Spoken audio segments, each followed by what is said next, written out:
Have you ever thought about starting a freelance creative career? If so, this video is for you. I know online it looks glamorous and beautiful, but what they don't tell you is the pitfalls, the mistakes, the heavy learning curve, and the process behind it all. Today, I will be breaking it down, making it simple and clear. No fluff, no overcomplicating, just here to help you get your confidence where it needs to be so you can start your creative career. What does a freelance creator do, or what does it even mean? Freelancing means your skills is your product. Before you walk out that door, ask yourself, is my skill at the place where it needs to be, where I can trade skill for money? And that's it. You want to be able to trade your skills for money. Your skills is your product. Your thing is to be able to create. That's your second thing. Do you have the ability to create? That's what a freelancer does. His job is to create.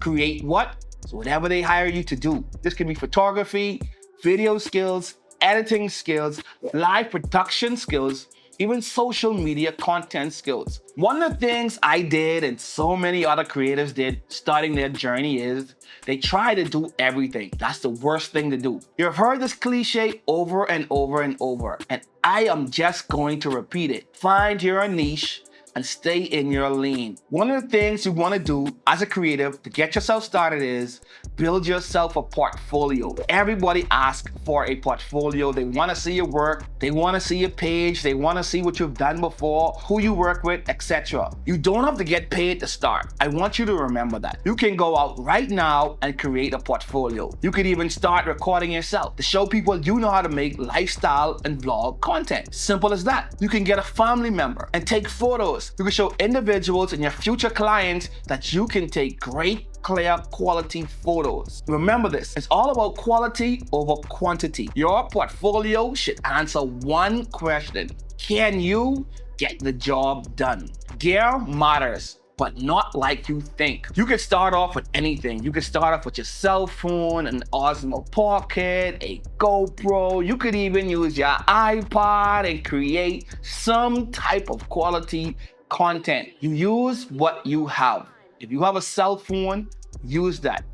You have a small camera, use that. You could have a JVC camcorder. Go out and create content. There's somebody out there looking for you, looking for the work that you could produce. The thing is, you gotta create. You have to create something that they can enjoy. And one of the things you need to create is you need something to capture the content. First you need is an entry-level camera to capture your content. Then you need a laptop and an editing software. These are the tools, that's it. You don't need anything else. An entry-level camera, a laptop, and a software. This can help you create your content. Another thing they don't tell you early, or they haven't told you before, is learn how to price yourself. In my career, when I started out, I underpriced a lot, and I'm still might be underpricing now. One of the things I will tell you, I have done work for free. If I saw a project I liked, or I understand your brand and I want to attach myself to it, I will do it for free and label it as a passion project. And I'll be honest with you, most of my nominations and my awards came from projects I did. Short films I did for free, music videos I did for free. Those jobs got me more recognition than the jobs that paid. I don't know how, but I'm telling you the secret sauce. Remember, price yourself accordingly. Another way you can price it is price per project or day rate. Now, I know you're sitting here like, when is he going to get to? How am I going to make money? How can you find clients? I know, right? But guess what?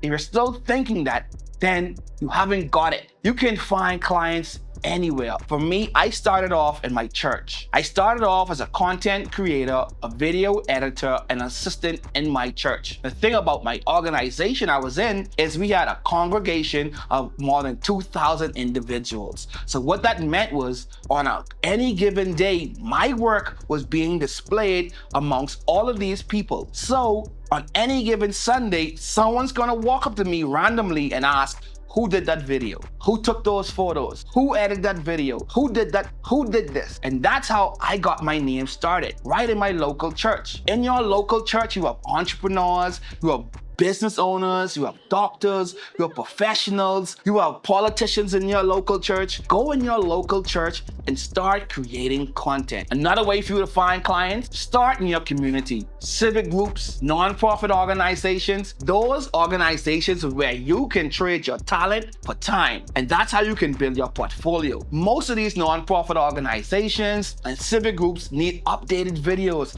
need updated content, need updated profiles. That's where you can come in. Your job to make the relationships, make the connections. That's one of the things. You have to make the relationships and the connections. Another way for you to find clients is your friends and family. It's always somebody's birthday. It's always somebody's anniversary. It's always somebody's having a baby. Some special event is always happening. Even at the beginning of your career, if someone told me this earlier, treat it like a business early. So start sending out invoices. Once you get your clients and your first client, this is a thing. These practices will follow you and the clients will appreciate you more. Something else that clients love that I do is sending contracts. Contracts can also help you when you get in a jam. One day you might have to go to court. Contract will save you. It will give you the outline. Example, in your contract, you can have scope of work, the responsibilities, and what they're paying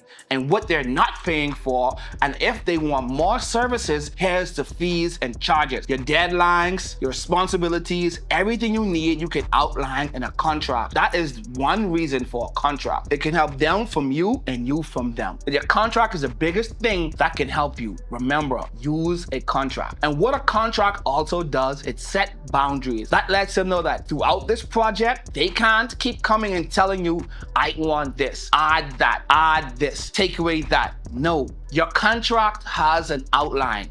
And remember, make sure they sign the contract. Creativity gets attention, but professionalism gets repeat client. You want repeat clients. Now we're down to the good part. The shortcut that no one tells you that can save your whole career. And that is mentorship and shadowing. You might say, why do I need a mentor? Everybody needs a mentor. I have mentors in business, in the creative field, in lifestyle. Anything I need, I find a mentor. If I can't find a mentor, I read a book, I go online, I find teachers, I find somebody that's gonna navigate me and put me on the right track to where I need to go. We all need alignment and direction to head on our destiny. Mentors help you avoid the rookie mistakes and the pitfall. That is the number one thing of a mentor. Mentors are also there to connect you with the right people.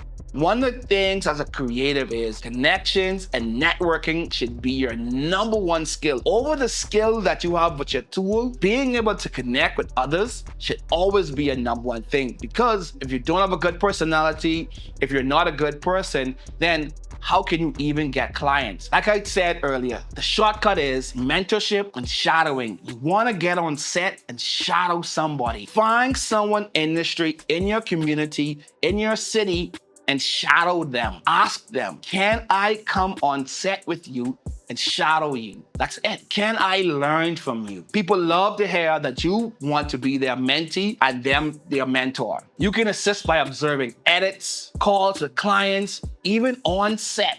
You know, no experience beats in-person experience, the practical, hands-on experience. Something like that can fast-track your creative journey by 1,000% if you shadow somebody. This is the shortcut to the creative career. That's what you get. You can't beat the in-person experience. Experience and knowledge, like what cameras to use, the combination between camera, light, and lens and audio, that's great knowledge. How to position lighting, how to position your talent, how to talk to talents, how to communicate with clients. They're front office people and they're back office people. Another thing I want to say to help you on this journey is stay consistent, not perfect. We're all on this journey together. Be consistent, show up. You will mess up. I've messed up. I've messed up to the point where I didn't press record. I didn't plug in the audio cable. I didn't bring SD cards to record. I didn't pack the right gear to ensure that the production goes well. Rookie mistakes, even veteran mistakes that you shouldn't be making, that rookies make.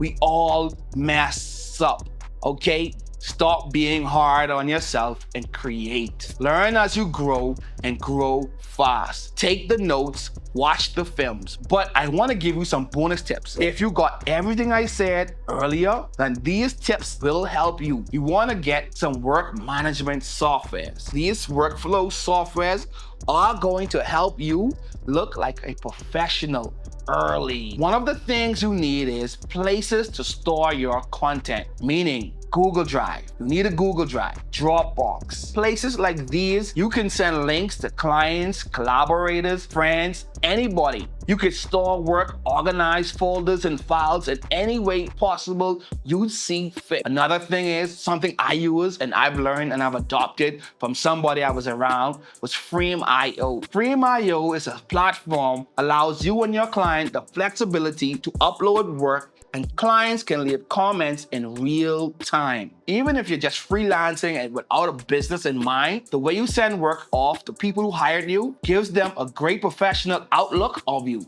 Another thing is task management tools like Trello, Google Calendar, Google Cast, Asana, Notion. This is where you could build your workflow. Which projects you want to do today, which projects you want to do next week, what projects are coming up, which clients you need to call, what you need to do. I'm telling you, these tools are important, and I think I'm going to do a video later on Trello or Notion. What I'm showing you now is the back office. A lot of us want to see what it looks like out front.